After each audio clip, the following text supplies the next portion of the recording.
Okay, so welcome everyone once again. This is IBA New Brunswick, local chapter here on the east side of Canada. We are welcoming everyone joining from wherever you're joining from. Folks joining from Toronto. I see folks joining from St. John. I'm also seeing folks joining from Moncton and Fredericton. Thank you. Those are big major cities here in New Brunswick. We're glad to have you join us. And you're welcome to our speaker series titled The Business Analyst in a Scaled Agile Environment. This is going to be presented by Neil. So on the agenda as well, I'm going to talk about, my name is Ebenezer Arjabadi. I'm going to talk about a little bit about chapter news and a little bit of what we have in store for you as well. And then we would be able to jump right into the presentation.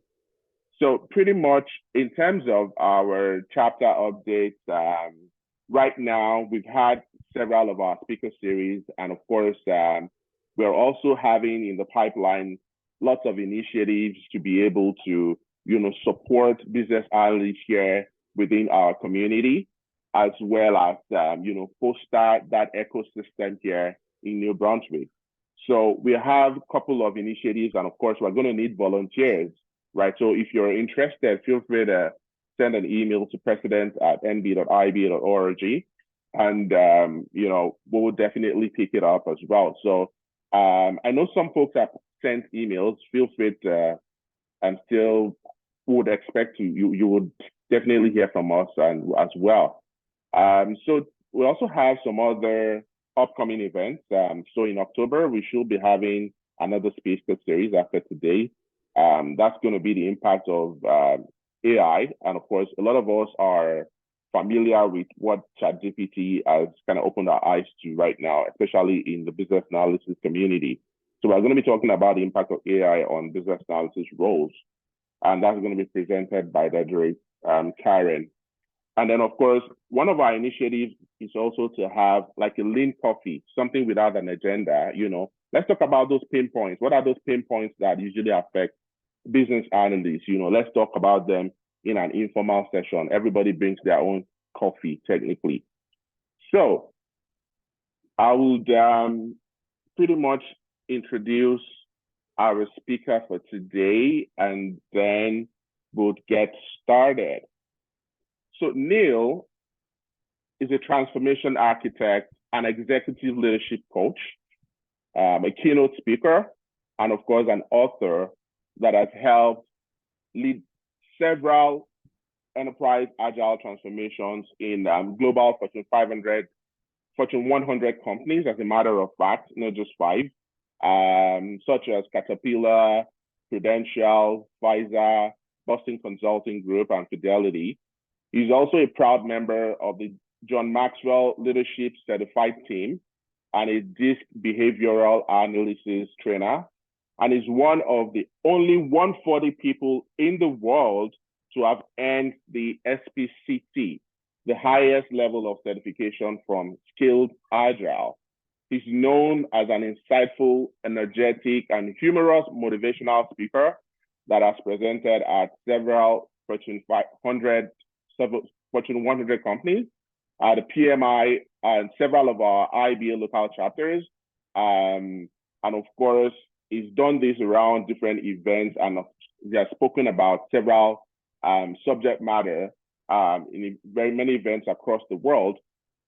And of course, universities as well as, sports teams and even non-for-profit organizations. He's a very powerful speaker. And of course, I think we're really excited, and we're very warm and happy to welcome Neil Maxumbo to take us through the business analyst presentation, the business analyst in an agile enterprise. Of course, business agility, and of course, a lot of us will probably be familiar with the Skilled Agile. So with a warm welcome, you can tap on your keyboard, and you can turn on your camera and just wave your hand. We're doing Toastmasters, and let's give Neil a very warm welcome. Welcome on board, Neil. Please take it away. All right. Well, thank you for the 2 people who gave me emojis. All right, 3 people. Excellent. Okay, I like emojis. I want this to be very interactive, so please throw up your emojis. There you go, Victoria. All right, thank you. All right. What we're going to do what we can do, if you could stop sharing, Ebenezer, and if you don't mind highlighting, spotlighting my video for everyone. If you go on hover over my video and the three dots, if you click the three dots, it'll say spotlight for everyone. If you can do that, perfect. And if you want to go to the speaker view, I'm going to do something a little different here. Okay. All right. So thank you, everyone. Thank you, Ebenezer, for that wonderful introduction. Thank you. I love speaking at IIBA functions. I work with business analysts all the time. That's kind of what motivated me to actually do this talk, is because when I go into companies, people are always like, well, what do we do with BAs? I'm like, well, there's a lot you can do with BAs. So let us dive right into it. So let me tell you a little bit about my story. So my first foray into corporate America, I was one of about a bazillion project managers that had to work in a very large traditional manufacturing company, working on a government regulation project. All right, show of hands, virtual or what have you. How many of us have ever worked on government regulation projects? Anybody? Okay, all right. Ebenezer has. Anyone else? No one. Wow. Consider you all lucky. Only one person besides myself has had to work on government regulation projects. Okay, so Ebenezer, let me ask you, since you were a brave soul to raise your hand, how fun were those? Well, honestly, they weren't fun, to be honest. They were not very fun, right? Right. Yeah, so that's how I got involved into project management. Of course, there was a lot of pressure, a lot of deadlines. Basically, if you didn't meet this government reg by this certain time, you were not going to be in business. So I got very good at traditional project management. Essentially, my tagline was lock requirements, hit the date, lock requirements, hit the date.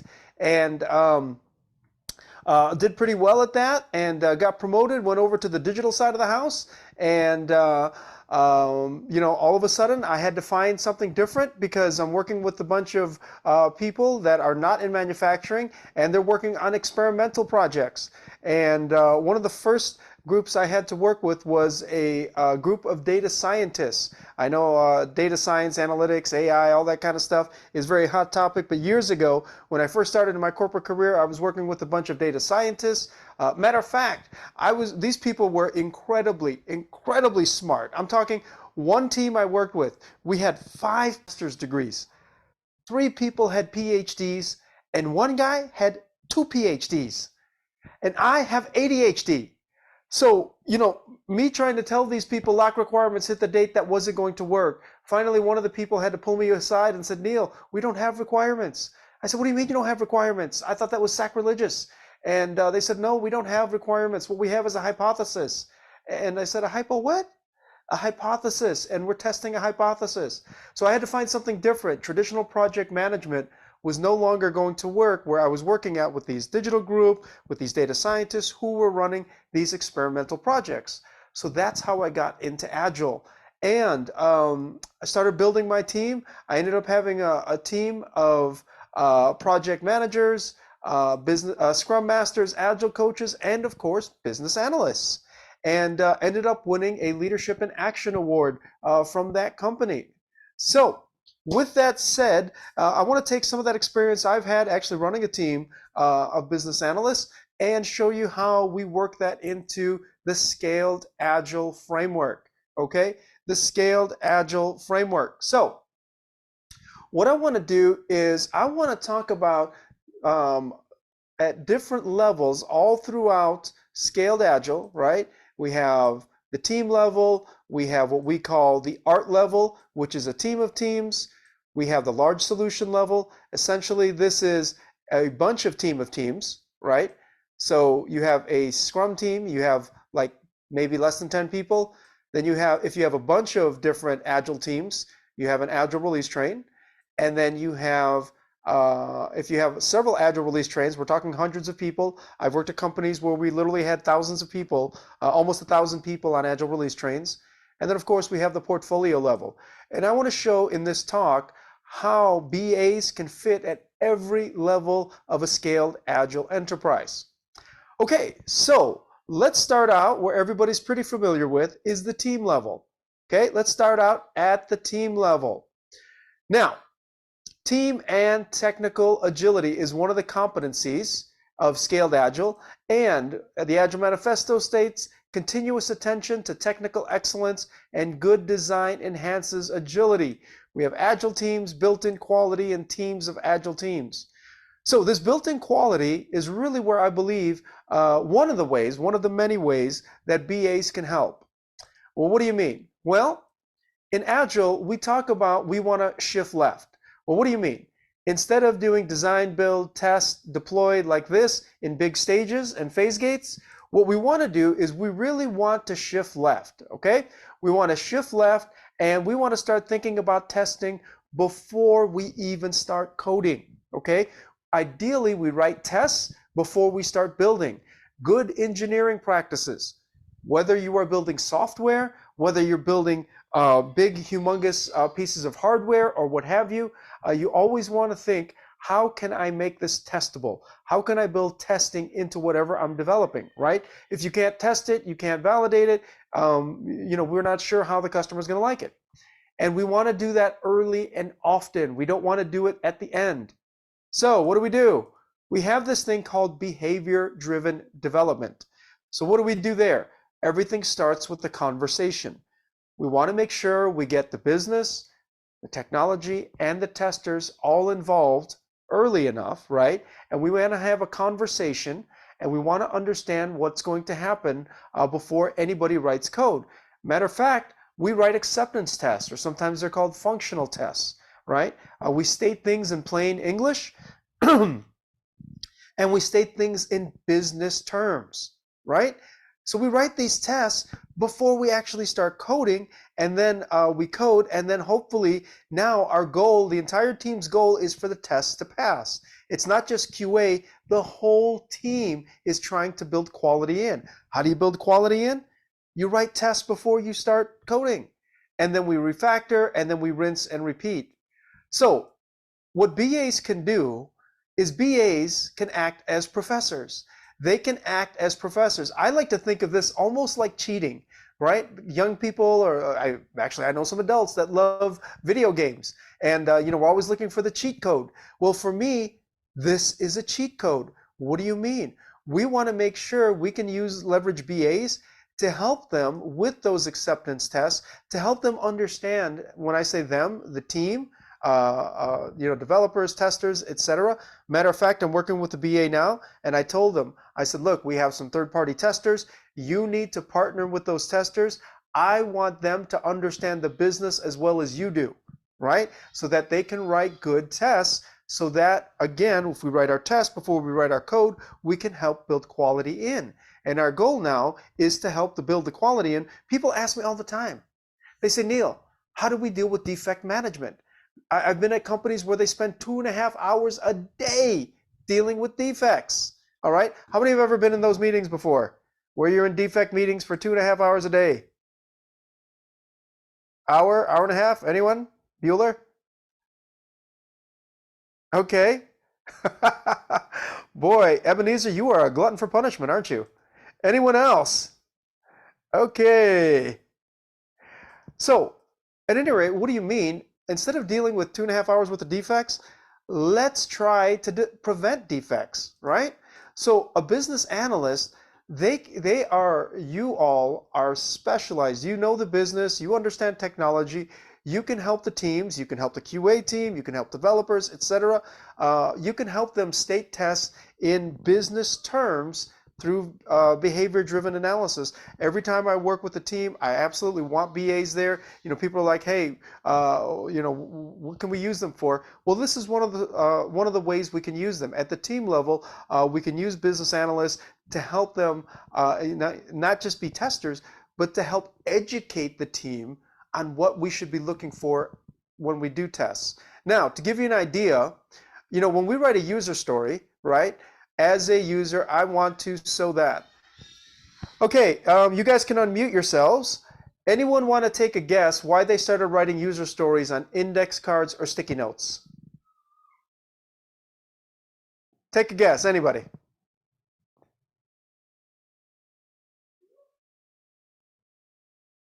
Okay, Ebenezer, is everyone always this shy in Canada? Or are we just too obnoxious here in the United States? Well, I don't think they're shy. They'll probably start coming out of their shell, but I think I'll just bail the car here. I think one of the reasons they use this is to be able to kind of see, to state it in business language, and also to be able to kind of group related stories together, that would match a particular feature. I think that's one of the reasons. Okay, yeah, you're right. Group it. And is it Suleiman? Suleiman Yusuf? All right, excellent. Some good answers here. Definitely, they want it to be short. They want clarity, easily accessible. Excellent. All right, Suleiman, and all right, Tolu, great. All right, excellent, concise, good, Joseph. Precise, good. Okay, so Ebenezer, what I want you to do, everybody who answered here, I want you to send them a door prize. Okay, no, I'm just kidding. Okay, how many of us remember these, these big humongous documents that said the system shall, the system shall, the system shall, right? How many of us remember these? Okay, to me, the system shall, to me, this is like IT Sunday school gone bad. All right. I actually know a product manager who used to be a BA. She says, look, if anybody, instead of having a swear jar, we're going to have a requirements jar. We're not going to talk about humongous things of requirements. We're going to talk about these short story cards, right? User stories, and we're going to write it in this format. Now, what do we do with user stories? Well, we have a card, we have a conversation, okay? We have a conversation, and then we state things with confirmation in this given, when, then, okay? This is kind of that behavior-driven development format I was talking about. So what are you getting at? Well, typically, user stories are what make up the backlog for the team to consume. This is what communicates to the team what it is the business is desiring. It's a statement of intent that gets clarified through conversation, and then we write confirmation. They would literally go on the back of a card and then write the acceptance criteria on the back. Ideally, you write it in this given, when, then format. And guess what? Product owners are the ones who really do this. Now, product owners like to define the who, the what, and the why, right? And then the teams define the how. The technology teams define the how. So this product owner role, right, is the Agile team member primarily responsible for maximizing the value delivered by the team. The PO is the team's primary customer advocate and primary link to business and technology strategy. That sounds a lot like what BAs do. Now, if you look at a product owner, these are the different things that they connect with, right? Connecting with the customer, getting feedback, etc., doing all of these things. Well, guess what? This gentleman, Dean Leffingwell, he actually wrote a book called Agile Software Requirements. And by the way, he's also, that book that he wrote also became what we know as the Scaled Agile Framework. So this man is the co-creator of the Scaled Agile Framework. And what he says is this: BA's underlying competencies describe the expectations for an individual's skills in all of these different things like analytical thinking, problem solving, behavioral characteristic, business knowledge, etc. Basically, what he's stating is that BAs are great people to serve as product owners. I'm working with several companies. They're like, who do we get as product owners? I said, get some BAs. Get some BAs that know the business and technology really well, like the back of their hand. So what do you mean? The second role a business analyst can play in a scaled agile environment is a product owner. They are, you all are specifically skilled to bring the voice of the customer, the voice of the business. And guess what? On an agile release train, there can be up to 5 to 10 teams on an agile release train in scaled agile. So there's lots of opportunities there. So You can help on the team, helping with user stories and test cases. And if you become the voice of the customer, this is a great segue. You see how the stair steps up? You can possibly be a product owner. Product owner a few years ago, this is just maybe 2-3 years ago, was one of the top 10 hottest jobs in LinkedIn. So your skills can translate to be a product owner. You could make yourself very marketable. Now, okay, now when we scale things up, don't post this anywhere, but I like to think as safe as Scrum on steroids. Well, what do you mean? Well, we have 3 roles in Scrum. We have the product owner that I just mentioned. We have Agile teams, and we have the Scrum Master, or possibly they call him a team coach. And then what you do is you scale that up. So instead of the Scrum Master, you have what we call a release train engineer. They're kind of like the chief Scrum Master. And then, representing technology, we have the system architect. And over here, representing the business product owner, we have what's called product management. Product management. And what they're responsible for is the backlog that feeds the team of teams. So product management is the function responsible for defining desirable, viable, feasible, sustainable solution that meet customer needs and support development across the product lifecycle. The role scales with the complexity of the solution. For some solutions, the product management function may be carried out by a single product manager. In other cases, there may be more than one. So if you take a look here, you can see product management, they really help facilitate continuous exploration. They really help guide the vision and the roadmap. They help manage.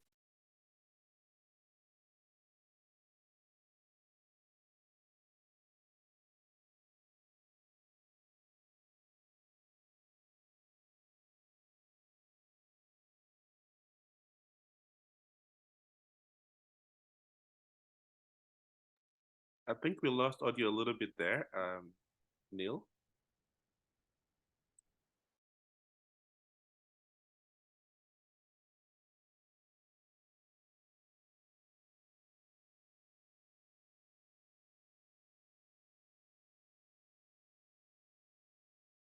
Ebenezer, can you hear me?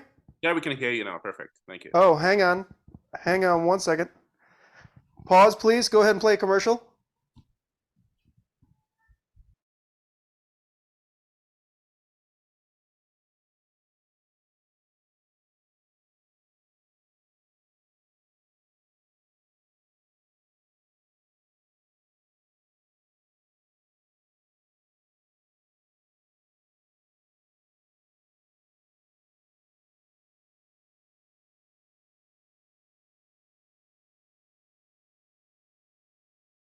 Okay, how about that? Ebenezer, can you hear me? Perfect. We can hear you okay. Okay. Yes, sorry about that. Had to change my microphone out. But at any rate, so the product management, what they do is they really are the voice of the business for the train. The product owner is the voice of the business for the team. And as you can see, product management, they really help provide guidance for the Agile release train. They really work with business owners, customers, etc., to really align on business outcomes. And they also work with the product owners and the teams to help evolve the solution. So this is an example of a feature, okay? A feature is what goes to the Agile release train, and you can see a feature has a description, benefit hypothesis, and acceptance criteria, somewhat similar to a user story. And guess what? You as BAs are extremely skilled to be able to do these type of things. As a matter of fact, if we go to our friend Dean Leffingwell, who created SAFe, he says the BA plays a product manager-like role in needs assessment, defining solutions, build versus buy decisions, and so on. How many of us have ever done these things? Needs assessment, define solutions, and do a build versus buy? Anyone? Okay. All right. Anyone else? Okay. All right. Yatunde, great. All right. So several of you probably already have these skills and probably are very, very skilled, according to Dean Leffingwell, to be able to play a product management role. As a matter of fact, he says this: the IIBA has developed a guide to the business analysis body of knowledge. Now, I don't know what you guys call it. I've spoken at numerous IIBA chapters, and I don't know what you call this book. See, like in PMI, they call it the PMBOK. I've heard people call it the BA BOK, the BABOK, the BABOK. I don't know. I just call it the Book of BA. However you want to call it. The Book of BA sounds like a movie to me. Anyway, so point being is that he's saying he is talking about the IIBA, and he's talking about the very book that you guys use to get certified, and it contains the skills and knowledge necessary to help you become good product managers or product owners. So the third role that you can play is a product manager or a chief product owner on an Agile release train. And there can be several product managers on an Agile release train in SAFe. Now, some of you all tend to be more technically minded. Maybe you have more of a technical background. Maybe you're good with technical practices.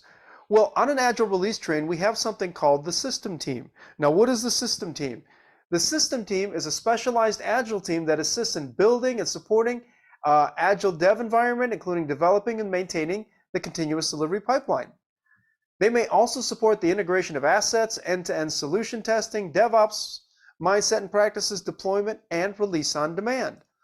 So you can take a look. What the system team does is they help with releases, they help build infrastructure, support solution integrations. I've seen BAs do a lot of that kind of stuff, helping with integrations or knowing what we need to integrate, assisting with end-to-end testing. I've had BAs involved with that quite a bit, and supporting system and solution demos. I've had BAs involved with all of these different things, right?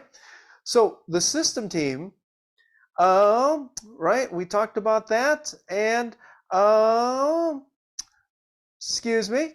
So the fourth role you could potentially be in an Agile release train or in a scaled Agile environment is working on the system team, helping with end-to-end testing, helping with demos, helping with integrations, and you may actually be on the system team, or I've also seen it. I've had BAs working with the system team to do all of these different things because of the nature of your experience and your expertise.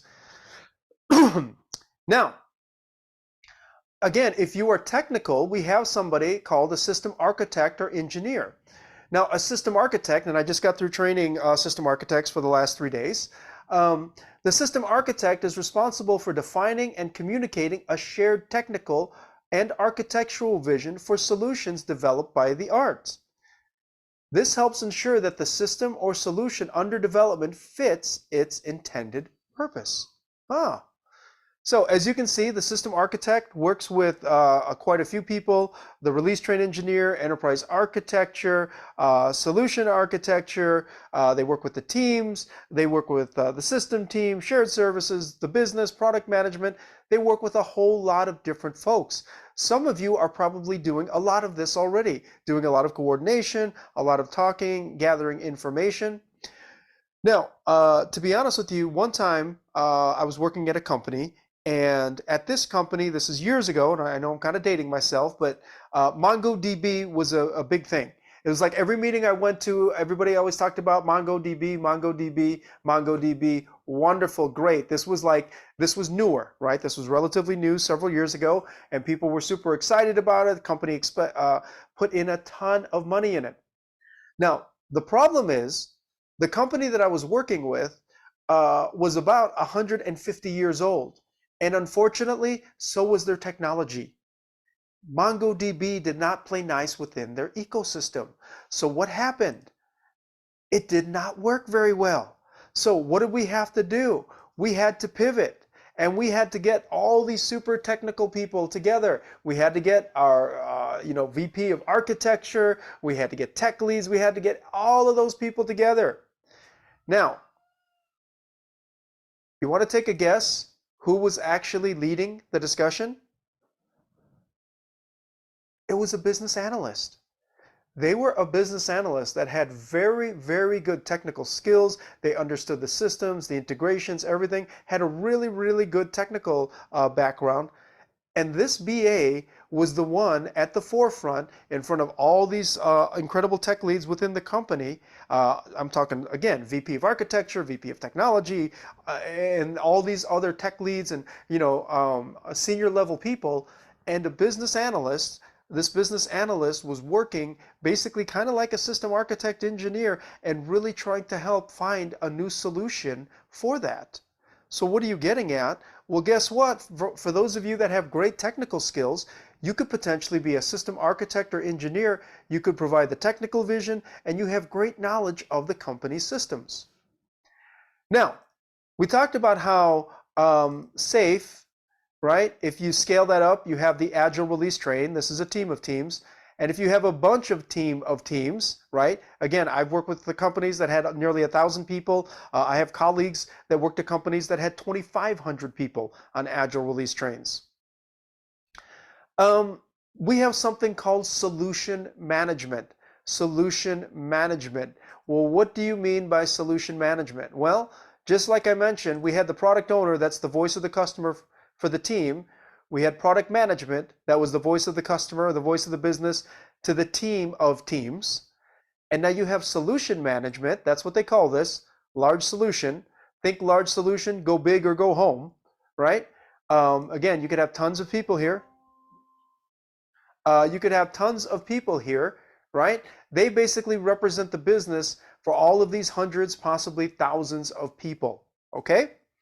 And solution management, they are responsible, very similar, for defining desirable, viable, feasible, sustainable, large solutions that meet customer needs and for supporting development across the solution cycle. Okay, I like this quote. A vision, a shared vision is not an idea, it is rather a force in people's hearts. As its simplest level, a shared vision is the answer to the question, what do we want to create? By the way, on a side note, and I'll share this later, but I actually have a book out called Envision Your Future. I'm really big into vision. All right, so solution management, they create the vision for the Agile release train, or for the large solution train that is comprised of a bunch of Agile release trains. So again, you could be, if you're a solution manager, chances are you have at least a couple hundred people, or maybe 3 to 1,000 people on these Agile release trains, and you're helping create the vision for that. And solution management, they work with a lot of people. They help steer, they provide that technical vision to help guide the train. Again, they come up with business outcomes, okay? They work with lean portfolio management, they work with business owners or the customer, and of course, they work with product management. They're like the chief product manager, if you will, okay? So, let me give you guys some numbers. If you are in an Agile, just an Agile release train, let's say you're working with a company and they have 5 Agile release trains, and you have 25 to 50 teams, guess what? There's going to be about 25 to 50 PO roles, usually, and 5 to 10 product management roles, and there may be up to 1 to 3 solution management roles. So what are you getting at? Lots of opportunity for BAs. Now, again, if you're more technically inclined, and you have 5 Agile release trains, there's 25 to 50 teams, there could be 5 system teams, there could be 5 system architects, there could be 1 solution architect.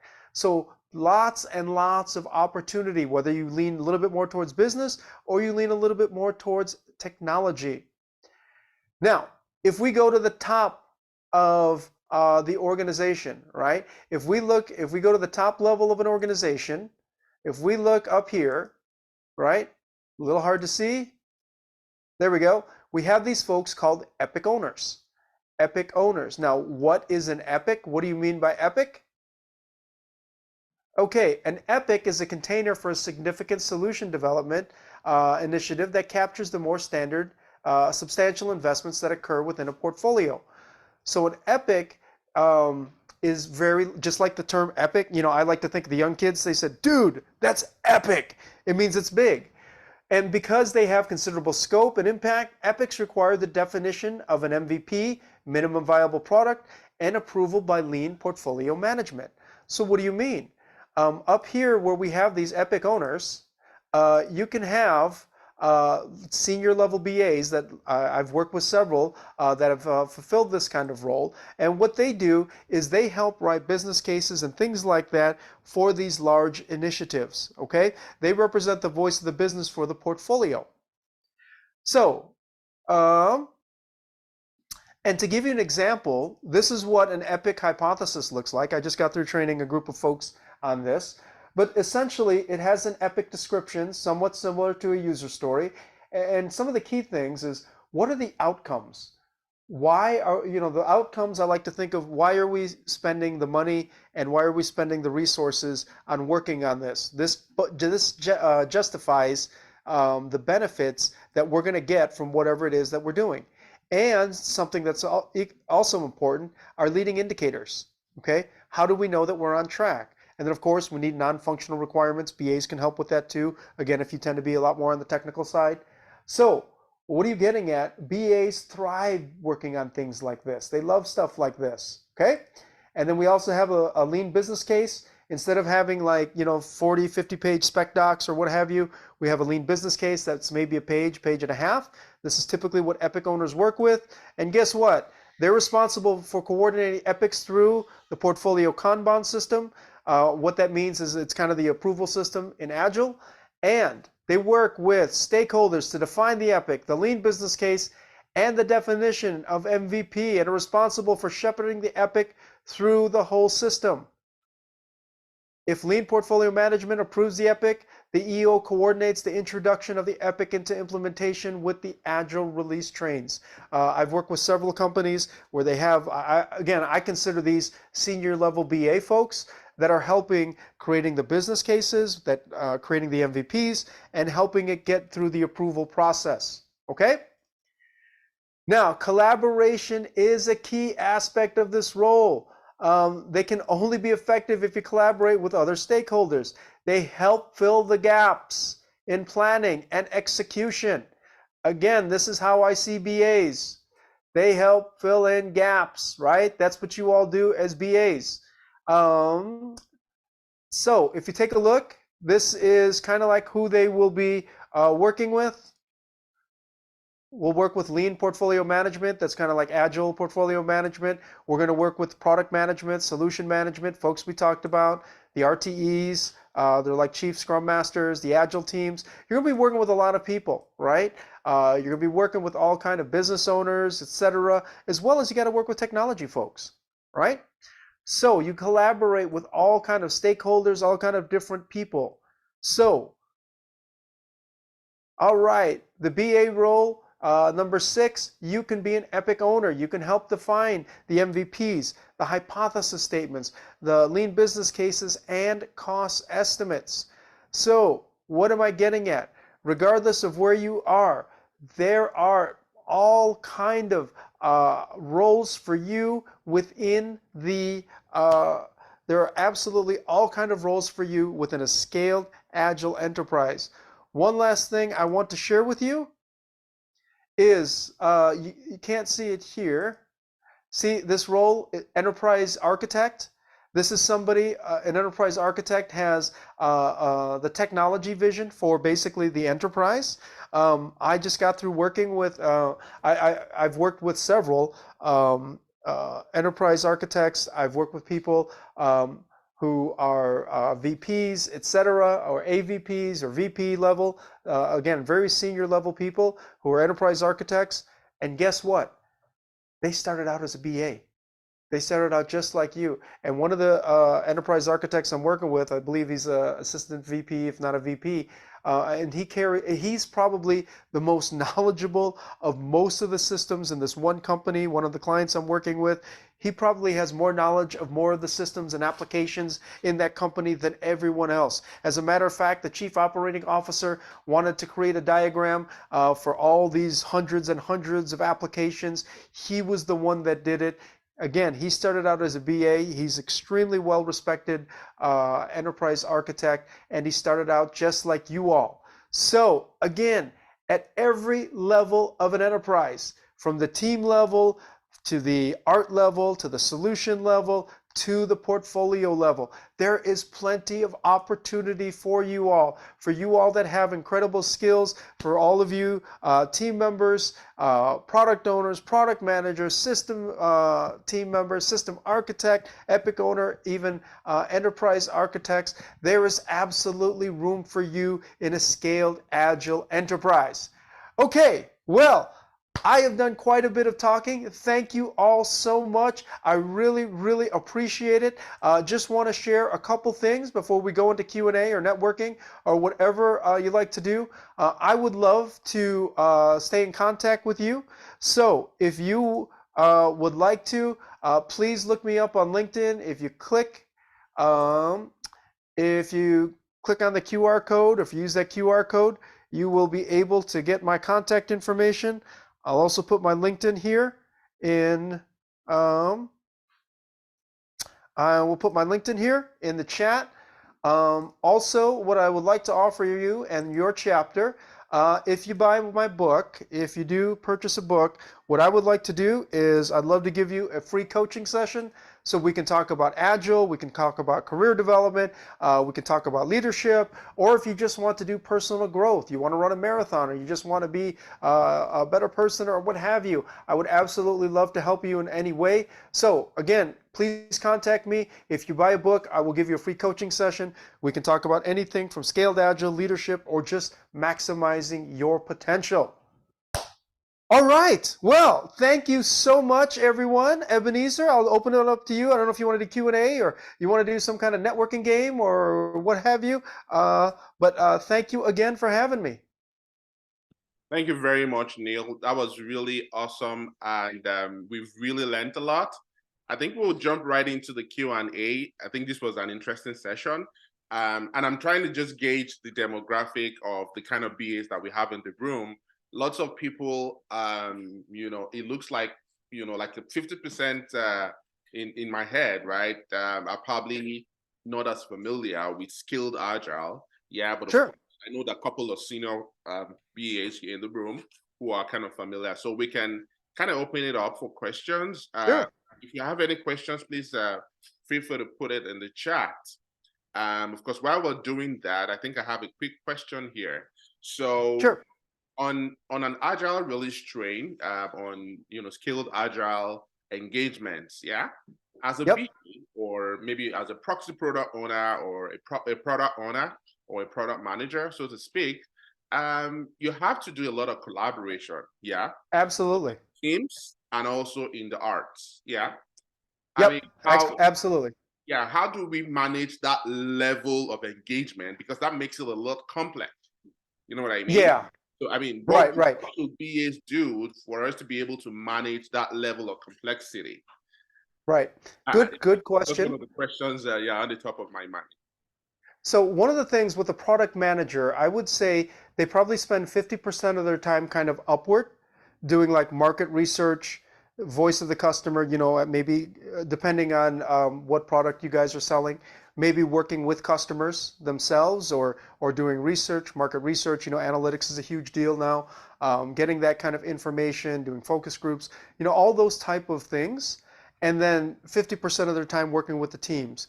The product owners are the ones that are with the teams on a more regular basis.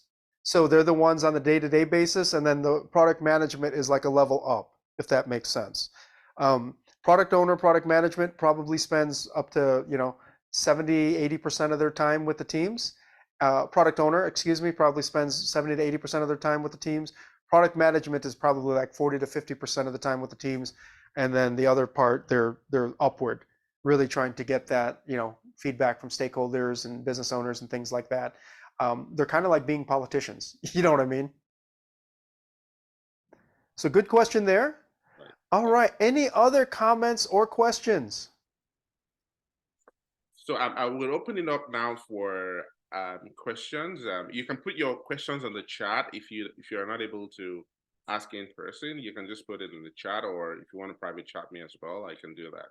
So I see one question on the chat now. Someone says, how would you advise a lean team in a smaller organization to integrate scaled agile? Yeah, so that's a great question. One of the things, this looks like a big monstrosity, right? I mean, by the way, if you go to scaledagilephramawork.com, what you can do is you can click on any one of these icons and it'll give you an abstract or an article, okay? But what I recommend is this. Scaled Agile Framework is a template. It's a big library.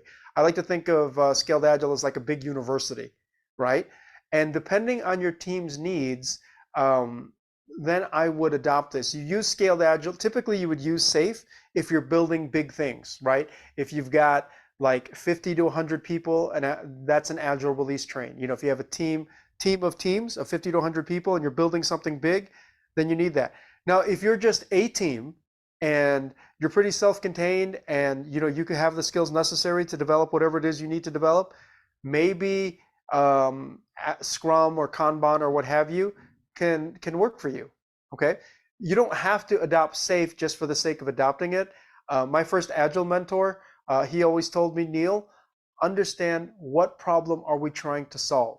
Is the problem that we're trying to solve that we're building a big system and we need a lot of coordination and there's dependencies that we have to manage, then we probably want Scaled Agile. If it's just like you're building a widget or something and you're self-contained, you know, Scrum or Kanban can be fine. So we scale as needed. We don't scale for the sake of scaling, if that makes sense. Okay? Good question there.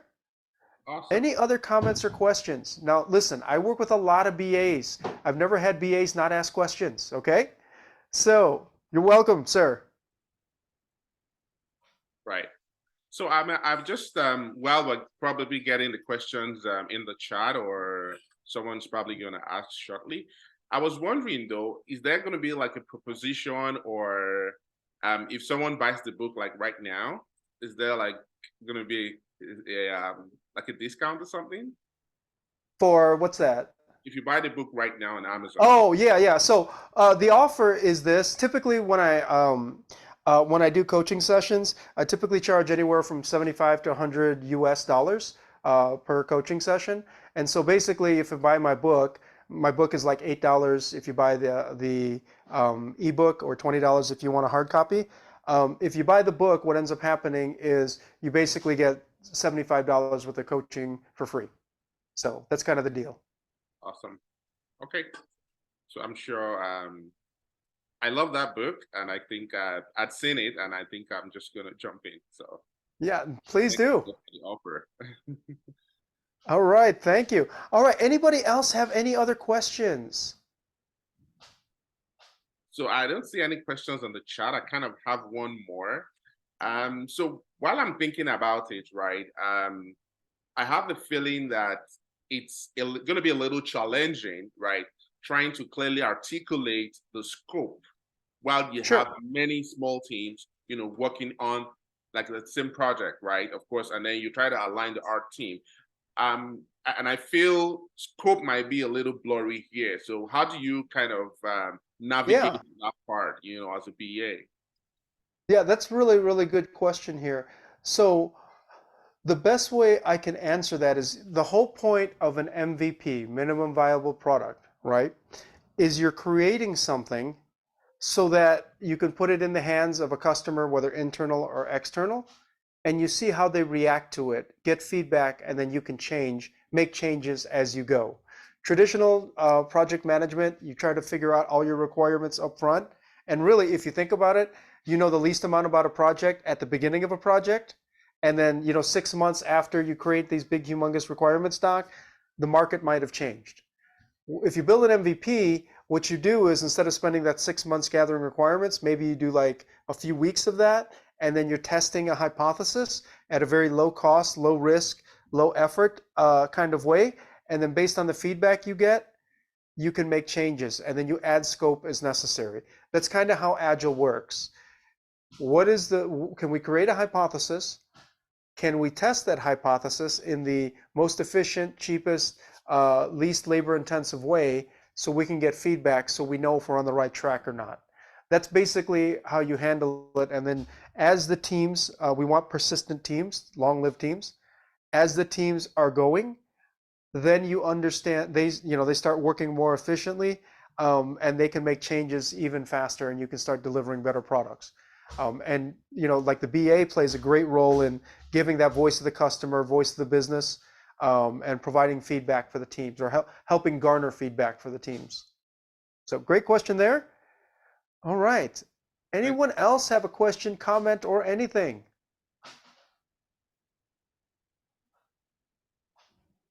All right. Okay. Igo has a question. What is the place of a solutions architect in Scaled Agile? Can you differentiate the responsibility of a solution architect in Scaled Agile and that of dev leads? Does the PO have any responsible for technical requirements? Okay, excellent question here. So in SAFe, when we're talking about SAFe, okay, Scaled Agile, let's go here. Solutions architect has a very distinct meaning in SAFe. Now, it may be different in your company, but a solution architect is working at this large solution level, and they essentially have the vision for just like the solution management has the business vision for like these hundreds and hundreds of people, the solution architect has the technical vision for these hundreds of people. So I like to think of it as the business defines the who, the what, and the why, and the solution architect is the one who has the technical vision here. Now, I think what you're asking is like a solution architect on a team, if I understand the question correctly, and then dev leads. So in Scaled Agile, solution architect means you have the technical vision for hundreds of people, and then the dev leads would be kind of on the teams, like a senior developer or something like that, that can help provide technical expertise to the teams.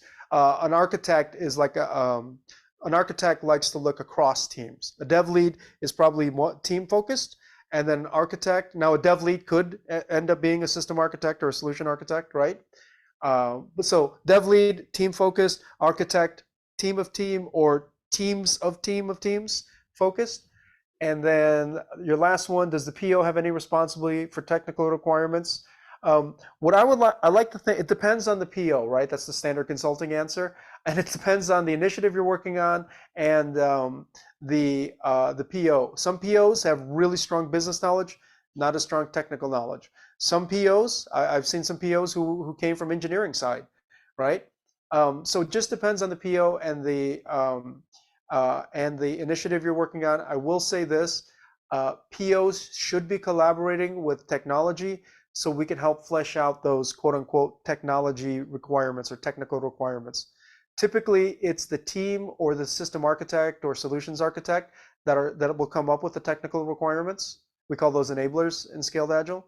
But POs are, I mean, you see, these are really Venn diagrams. If you see these are, the circles, that means they're all interconnected. That's really a Venn diagram. So great question there. Okay. All right, Ebenezer, I think we got 5 minutes left. So not sure if you want to take any more questions or if you have anything else.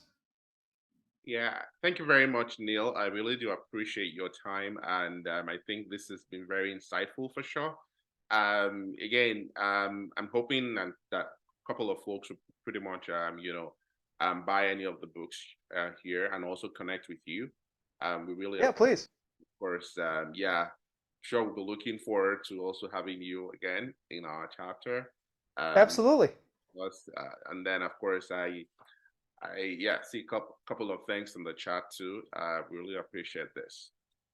Thank you so much. I really appreciate it. Sorry about the sound issues there, but please, if there's anything I can do to help you in your journey, again, I love helping people with their careers. I love helping. Really, I'm a motivational speaker, and being an agile transformation architect is kind of a great platform for that. So thank you so much. Have a wonderful weekend. Anything I can do to help you, please contact me on LinkedIn. And again, if you buy my book, I would love to give you a free coaching session. So thank you so much. Awesome. Thanks, Neil. Thank you. Thanks, everybody.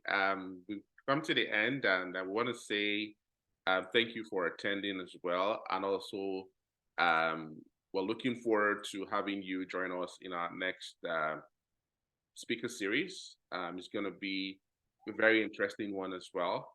And we also want to say a big thank you to our sponsors, Scantrax, for always supporting the chapter. And of course, we want to say thank you as well again to Neil. And I think it's really wonderful hanging out with you guys tonight. I think it's goodbye from all of us here. Thank you, and have a wonderful evening.